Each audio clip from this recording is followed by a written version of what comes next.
what actually the process is like to acquire a property, what's going to happen to it, just sort of give you a sense of, an understanding of, as an investor, what are you looking for? Why would you buy this property?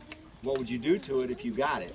So there's a lot of different things you have to take into account when you're an investor. So first of all, we've got to find a property. We've got to analyze it, decide whether or not it's something that we want to invest in.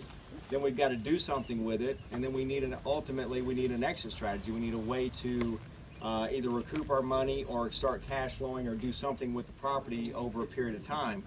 The objective is obviously to make money, right? Make money, either transactional money or long-term money. Passive income or wealth building is more of a buy and hold strategy. So Steve is the investor, and he's also a contractor, so he's part of our community. He does a lot of rehabs for himself as well as other investors. Do you ever do anything for retail? Or not really? Like 30%, I would say. So he also does some retail business. So all these aspects of contracting is contractors are going to be looking for